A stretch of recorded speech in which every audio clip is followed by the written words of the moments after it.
வணக்கம். நேற்றைய தினம் மதிப்புக்குரிய உச்சநீதிமன்றத்தில் ஒரு அதிரடியான சம்பவம் நடந்திருக்கு.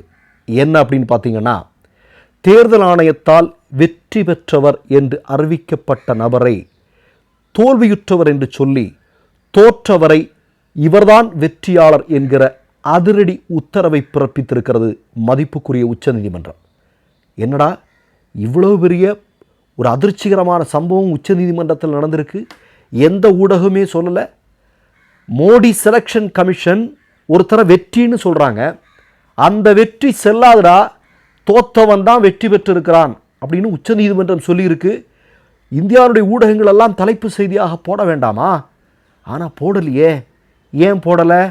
இப்போ தான் நீங்கள் ஒரு விஷயத்தை பார்க்கணும். அதாவது நேற்றைய தினம் மோடி அவர்கள் சுதந்திர தின விழாவில் வடை சுட்டு கொண்டிருந்தார் அல்லவா, அந்த நேரத்தில் தான் இந்த செய்தி வெளியாகியது. ஹரியானாவில் ஒரு தோற்ற வேட்பாளர், அதாவது பானிபட் மாவட்டம் புவானலகு கிராமத்தில் தோல்வியுற்ற ஒரு மனிதர், அவருடைய பெயர் மோஹித் குமார். இவர் நான் தான் உண்மையிலே இந்த இடத்துல வெற்றி பெற்றிருக்கணும், மிகப்பெரிய மோசடி நடந்திருக்கிறது, தேர்தல் ஆணையமும் வாக்கு இயந்திரமும் இதற்கு பின்னாடி இருக்குது அப்படி சொல்லி ஒவ்வொரு கோர்ட்டாக ஆதாரங்களோடு ஏறி இறங்குறார். எங்கேயுமே அவருக்கு நீதி கிடைக்கல. இப்போ அவர் உச்சநீதிமன்றத்திற்கு செல்கிறார். உச்சநீதிமன்றம் விசாரிக்கிறது. அன்றைக்கு பயன்படுத்தப்பட்ட வாக்கு இயந்திரங்களோடு தேர்தல் ஆணையத்தை உச்சநீதிமன்றத்திற்கு வர சொல்கிறது. எங்கள் முன்னால் வைத்து கவுண்ட் செய்யுங்கள், விவிபேட் ஸ்லிப்பு வாக்கு இயந்திரங்கள் ரெண்டையுமே சரிபார்த்து கவுண்ட் பண்ணுங்க அப்படின்னு சொல்கிறாங்க. அங்கே வைத்தே கவுண்டிங் நடக்கிறது. இறுதியில் என்ன தெரியுமா, தேர்தல் ஆணையத்தால் தோல்வியுற்றவர் என்று சொல்லப்பட்ட நபர் வெற்றி பெறுகிறார். தேர்தல் ஆணையத்தை தூக்கி கடாசி போட்டுட்டு என்ன சொல்கிறாங்க அப்படின்னா, இந்த மாதிரியான வேலைகளை எல்லாம் இதோட நிப்பாட்டிங்க அப்படின்னு கடுமையான எச்சரிக்கையை பதிவு செய்திருக்கிறது. நல்லா பாருங்கள். அப்போ இந்தியாவில் மோடி அவர்கள் ஆட்சி பொறுப்பிற்கு வந்ததற்கு பிறகு தேர்தல் ஆணையரை யார் நியமித்துக் கொண்டிருக்கிறார்? மோடி தான் நியமித்துக் கொண்டிருக்கிறார். இந்த காலகட்டங்களில் இந்தியாவில் நடைபெற்றிருக்கக்கூடிய தேர்தல் எல்லாமே மிகப்பெரிய மோசடிகள் நடந்து கொண்டிருக்கிறது என்கிறது ராகுல் சொல்றது உண்மையாயிருச்சா இல்லையா? பாருங்களேன், நீதிமன்ற நீதிபதிகளுக்கு முன்னால் வாக்கு இயந்திரங்கள் எண்ணப்படும் போது வெற்றி தோல்வி என்பது வேறு விதமாக மாறுகிறது. தேர்தல் முடிவுகளே வேறு விதமாக மாறுகிறது. வெற்றி பெற்றவர் என்று சொல்லக்கூடியவர்கள் தோல்வியடைகிறார். தோற்றவரை வெற்றி பெற வைத்திருக்கிறது மதிப்புக்குரிய உச்சநீதிமன்றம். ஆனால் இவ்வளவு மிக முக்கியமான செய்தியை இந்தியாவில் இருக்கக்கூடிய பெரும்பாலான ஊடகங்கள் இல்லாமலாக்கியிருக்கிறார்கள். சரி, உங்களுக்கு நன்றாக தெரியும் 2024 பாராளுமன்ற தேர்தல் இல்லையா? அந்த தேர்தலுக்கு முன்னால், சில காலகட்டங்களுக்கு முன்னால், இந்தியாவுடைய மிக முக்கியமான தேர்தல் ஆணையராக பொறுப்பில் இருந்த அனுராக் தாக்கூர் திடீரென்று ராஜினாமா செய்கிறார். ஏன் அவர் ராஜினாமா செய்தார்? அப்பழுக்கற்ற நேர்மையான ஒரு தேர்தல் அதிகாரி, அவர் எதுக்கு ராஜினாமா செய்யணும் அப்படிங்கிற மிகப்பெரிய கேள்விகளெல்லாம் அன்றைக்கு மக்களை சுற்றி வந்து கொண்டிருந்தது.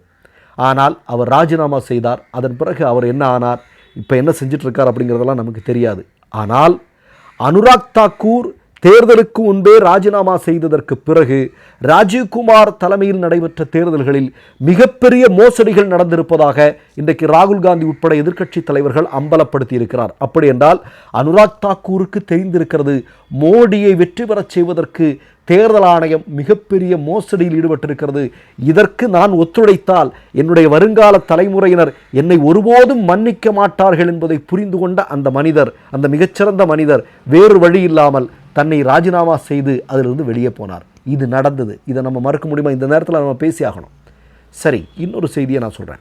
இப்போ 70 இடங்களில் ரீகவுண்டிங் வேணும். அதாவது பாஜகவிற்கும் காங்கிரஸுக்கும் இடையில் ஒரு 5000 ஓட்டு 8000 ஓட்டு அப்படிங்கிற வித்தியாசத்தில் பாஜக வெற்றி பெற்ற இடங்களில் எல்லாமே ரீகவுண்டிங் வேணும் அப்படின்னு சொல்லிட்டு காங்கிரஸ் இன்னைக்கு கோர்ட்டுக்கு போயிருக்கு, ஆதாரங்களோடு போயிருக்கு. அப்படி என்றால் நான் ஆரம்பத்தில் சொன்னேன் இல்லையா, கோர்ட்டிலேயே நீதிபதிகளின் முன்னால தேர்தல் ஆணையம் வாக்கு இயந்திரங்களின் உதவியோடு எண்ணப்படும் பட்சத்தில் எல்லா குட்டும் வெளிவிடும். அப்படி என்றால் காங்கிரஸ் 200 இடங்களுக்கு மேல் வெற்றி பெறும், பாஜக 100 இடங்களுக்கு கீழே சுருங்கிவிடும். இதுதான் நடக்கப் போகிறது அப்படிங்கிறத இந்திய மக்கள் பேசிக்கொள்கிறார்கள்.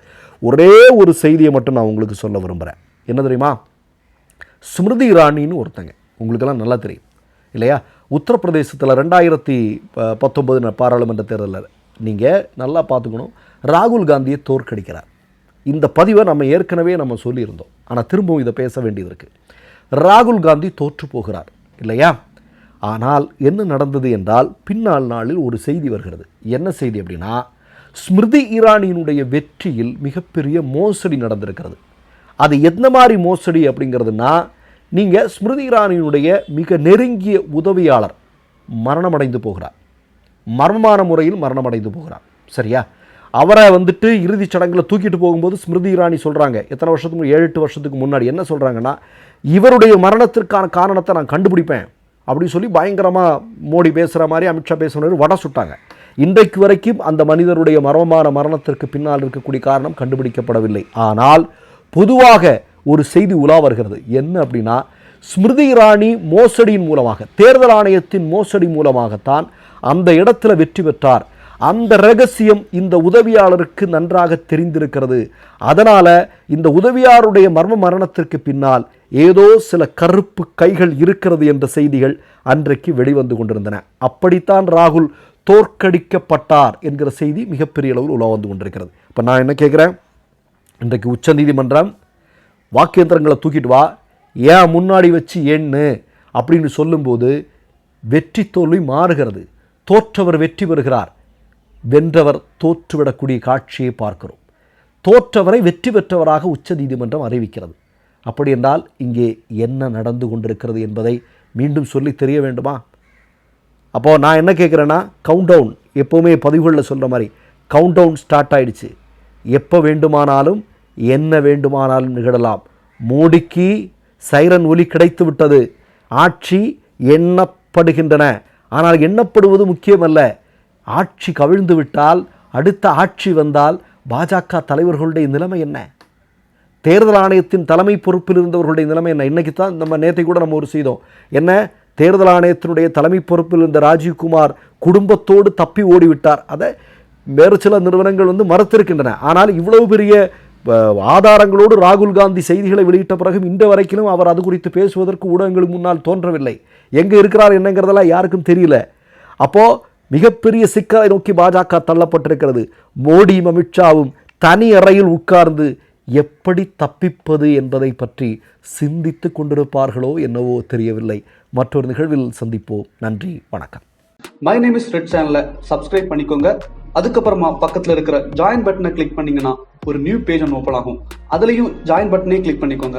அதில் பார்த்தீங்கன்னா credit card, debit card options இருக்கு. இதில் உங்களுக்கு விசா, மாஸ்டர் கார்டு, ரிப்பே அப்படின்னு 3 ஆப்ஷன்ஸ் கொடுத்துருக்காங்க.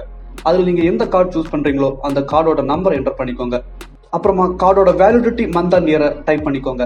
அடுத்தபடியாக உங்கள் கார்டோட பின்னால் CVC கோடுன்னு சொல்லிட்டு 3 நம்பர்ஸ் கொடுத்துருப்பாங்க. அந்த நம்பரை இதில் என்டர் பண்ணிக்கோங்க. அப்புறமா அட்ரஸ் அண்ட் இன்ஃபர்மேஷன் என்டர் பண்ணிட்டு பைங்கிற பட்டனை கிளிக் பண்ணிக்கோங்க. ஒருவேளை உங்க கார்டு நம்பர் இன்வாலிட்னு காமிச்சிச்சுன்னா உங்க கார்டுல இன்டர்நேஷனல் யூசேஜை எனேபிள் பண்ணுங்க.